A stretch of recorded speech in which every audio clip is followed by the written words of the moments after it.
ഒരു പ്രധാനപ്പെട്ട വാർത്തയിലേക്കാണ്. തെരുവുനായ കേസിൽ മൃഗസ്നേഹികളെ പരിഹസിച്ച് സുപ്രീം കോടതി. കടിക്കാതിരിക്കാൻ നായകളെ കൗൺസിലിംഗ് ചെയ്യാം, ഇനി അത് മാത്രമാണ് ബാക്കിയെന്നുമാണ് കോടതി പറയുന്നത്. തെരുവുനായ കേസിലാണ് ഇപ്പോൾ സുപ്രീം കോടതിയുടെ ഒരു പരിഹാസം വന്നിരിക്കുന്നത്. തെരുവുനായകൾ കടിക്കാതിരിക്കാൻ നായകളെ കൗൺസിലിംഗ് ചെയ്യാമെന്നാണ് ഇപ്പോൾ പുറത്തു വരുന്നത്. ഇനി അത് മാത്രമാണ് ബാക്കിയെന്നും കോടതി പറയുന്നുണ്ട്. വിവരങ്ങളുമായി KC ഉണ്ണികൃഷ്ണൻ ചേരുന്നുണ്ട്. ഉണ്ണികൃഷ്ണൻ, ഇപ്പോൾ തെരുവുനായ കേസിലാണ് ഇപ്പോൾ മൃഗസ്നേഹികളെ പരിഹസിച്ചുകൊണ്ടുള്ള സുപ്രീം കോടതിയുടെ ഒരു വിവരം പുറത്തു വരുന്നത്. കടിക്കാതിരിക്കാൻ നായകളെ കൗൺസിലിംഗ് ചെയ്യാമെന്നൊക്കെയാണ് പറയുന്നത്. വിവരങ്ങൾ എങ്ങനെയാണ്? തീർച്ചയായും തിരുവനായ വിഷയത്തിൽ സുപ്രീം കോടതിയിൽ വിശദമായ വാദം തുടരുകയാണ്. അതിനിടയിലാണ് സുപ്രീം കോടതിയിൽ ഒരു പരാമർശമുണ്ടായത്. കടിക്കാതിരിക്കാൻ നായകൾക്ക് ഇനി കൗൺസിലിംഗ് മാത്രമാണ് ബാക്കിയുള്ളത് എന്നതാണ് കോടതി പറഞ്ഞിരിക്കുന്നത്. ഒരു പരിഹാസ രൂപേണയാണ് കോടതിയുടെ ഒരു പ്രതികരണം ഉണ്ടായിരിക്കുന്നത്. എന്തായാലും ഈ തൽസ്ഥിതി റിപ്പോർട്ടടക്കം സംസ്ഥാനങ്ങൾ ഇതുവരെ സ്വീകരിച്ച നടപടികളടക്കം കോടതിയെ അറിയിച്ചിരുന്നു. കൂടാതെ അമിക്കസ് ക്യൂറിയും ഇതുമായി ബന്ധപ്പെട്ട റിപ്പോർട്ടടക്കം ഇന്ന് കോടതിയിൽ സമർപ്പിക്കുന്ന സ്ഥിതിയെല്ലാം തന്നെ ഉണ്ടായി.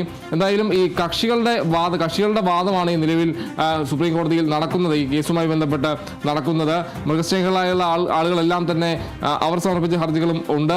ഈ ഒരു ഘട്ടത്തിലാണ് മൃഗസ്നേഹികളാണ് സുപ്രീം കോടതി ഇങ്ങനെ പറഞ്ഞത്. മൃഗസ്നേഹികൾക്കാണ് സുപ്രീം കോടതിയുടെ ഒരു പരിഹാസം ഉണ്ടായതെന്നതാണ് കാണേണ്ട ഒരു കാര്യം. എന്തായാലും കടിക്കാതിരിക്കാൻ നായകൾക്ക് കൗൺസിലിംഗ് മാത്രമാണ് നൽകാൻ ബാക്കിയുള്ളത് എന്നതാണ് സുപ്രീം കോടതി പറഞ്ഞിട്ടുള്ളത്. ഈ വാദം നടക്കുന്നതിനിടെയായിരുന്നു സുപ്രീം കോടതിയുടെ ഒരു പരാമർശം. മൃഗസ്നേഹികളോടായിരുന്നു ഈ രീതിയിൽ ഒരു പരാമർശം ഉണ്ടായത് എന്നതാണ് കാണേണ്ട ഒരു കാര്യം. എന്തായാലും ഈ വലിയ രീതിയിലുള്ള ഒരു പ്രതിസന്ധി പല സംസ്ഥാനങ്ങളിലും അതോടൊപ്പം തന്നെ പല ജില്ലകളിലുമെല്ലാം തന്നെ ഈ തിരുവനായ വിഷയത്തിൽ ഉണ്ടായിരുന്നു. തുടർന്ന് ABC കേന്ദ്രങ്ങളടക്കം സ്ഥാപിക്കണമെന്ന കാര്യങ്ങളടക്കമുള്ള നിർദ്ദേശങ്ങളെല്ലാം തന്നെ നേരത്തെ വന്നിരുന്നു. എന്തായാലും സംസ്ഥാനങ്ങൾ സ്വീകരിച്ച നടപടികൾ എന്തൊക്കെയാണ് അറിയിക്കാനായി സുപ്രീം കോടതി നേരത്തെ പറഞ്ഞിരുന്നു.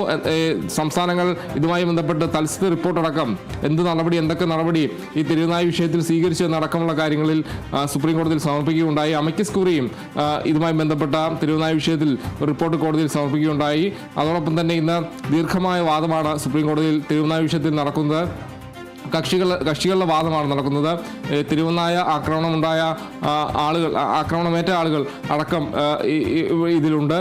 അവരുടെ എല്ലാം തന്നെ വാദങ്ങളാണ് കോടതിയിൽ നടക്കുന്നത്. അതിനിടയിലാണ് മൃഗസ്നേഹികളോടായാണ് സുപ്രീം കോടതി ഒരു പരിഹാസം ഉണ്ടായത്. എന്തായാലും നായ കടിക്കാതിരിക്കാൻ ഇനി കൗൺസിലിംഗ് മാത്രമാണ് നായകൾക്ക് നൽകാനുള്ളത് എന്നതാണ് കോടതി പരിഹാസ രൂപേണ പറഞ്ഞിട്ടുള്ളത്. എന്തായാലും ദീർഘമായ വാദം തന്നെയാണ് സുപ്രീം കോടതിയിൽ നടക്കുന്നത്. വാദം തുടരുകയാണ്. ശരി, വ്യക്തമാണ്. തെരുവുനായ കേസിൽ വാദം നടക്കുന്ന സാഹചര്യത്തിലാണ് മൃഗസ്നേഹികളെ പരിഹസിച്ചുകൊണ്ടുള്ള സുപ്രീം കോടതിയുടെ ഒരു പരാമർശം വന്നിരിക്കുന്നത്. കടിക്കാതിരിക്കാൻ നായകളെ കൗൺസിലിംഗ് ചെയ്യാമെന്നാണ് ഇപ്പോൾ വന്നിരിക്കുന്നത്. കൂടുതൽ വിവരങ്ങൾ നൽകിയത് KC ഉണ്ണികൃഷ്ണനാണ്.